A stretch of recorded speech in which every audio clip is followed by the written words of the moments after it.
എന്നറിയില്ല, പറഞ്ഞാൽ സ്ത്രീ വിരുദ്ധ ചാപ്പ കിട്ടുമെന്നും അറിയില്ല, കിട്ടിയാലും തരക്കേടില്ല. അമ്മയും ഒരു സ്ത്രീയാണ്. മതമിളകി ആന കുത്താൻ വന്നാലും നെഞ്ചു വിരിച്ച് നിൽക്കുന്നവനാണോ ഈ നാഗേന്ദ്രൻ? ആ കണ്ണുനീര് കേരളത്തിന്റെ വേദനയാകുന്നൊരു വല്ലാത്ത ദിവസം. അത് പറയാൻ കഴിവില്ലെങ്കിൽ പിന്നെ കോട്ട് എടുത്തിട്ട് ഇവിടെ വന്നിരുന്നിട്ട് കാര്യമുണ്ട്. മരിക്കുന്നെങ്കിൽ അംഗം വെട്ടിയെ മരിക്കൂ. ഒരു ഒളിച്ചോട്ടത്തിന് ഒരിക്കലും അവൻ തയ്യാറാവില്ല. ദീപകിന്റെ തലക്കൽ കൊളുത്തി വെച്ച നിലവിളക്ക് പോലെ അച്ഛനും അമ്മയ്ക്കും കുടുംബത്തിനും ആ വീടിന്റെ ഒരേ ഒരു വെളിച്ചം താനെയങ്ങ് കിട്ടുപോയതല്ല. കൊന്നുകളഞ്ഞു. റീച്ചിനും ഷെയറിനും വേണ്ടി അഹങ്കാരത്തിന്റെ പരകളിൽ ഒരു സ്ത്രീ അടിച്ചു കെടുത്തിയതാണ്, ഒരു കുടുംബം നാനാവിധമാക്കിയതാണ്. അയ്യോ, ഇങ്ങനെ പെമ്മക്കൾ ഉണ്ടാവനെ പുണ്യം ചെയ്യണം.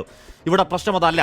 അക്കാലം അത്രയും എല്ലാവരും നല്ലതു മാത്രം പറഞ്ഞൊരാൾ, രാവന്തിയോളം കഷ്ടപ്പെട്ട് അധ്വാനിച്ച് കുടുംബത്തിന് വേണ്ടി ജീവിച്ചൊരുത്തനെ സോഷ്യൽ മീഡിയ കമ്പോളത്തിന് വേണ്ടി സൈബർ ആൾക്കൂട്ടക്കൊലയിൽ തൂക്കിവിറ്റ് കഴിവേറ്റിയതാണ്. ഇവരൊക്കെ കൊല്ലാൻ അയക്കുന്നവരും ചാകാൻ വിടുന്നവരും ഒക്കെ ഏടെ സുഖമായിട്ടിരിക്കുന്നുണ്ട്. കുടുംബം കുട്ടികളൊക്കെ ആയിട്ട് സന്തോഷമായിട്ട്.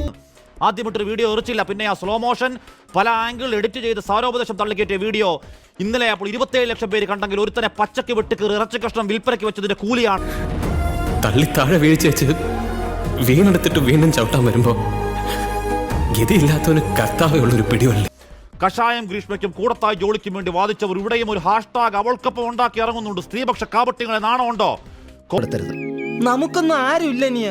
അങ്ങോട്ടും ഇങ്ങോട്ടും ഒക്കെ നമ്മളൊക്കെ നമുക്കുള്ളൂ.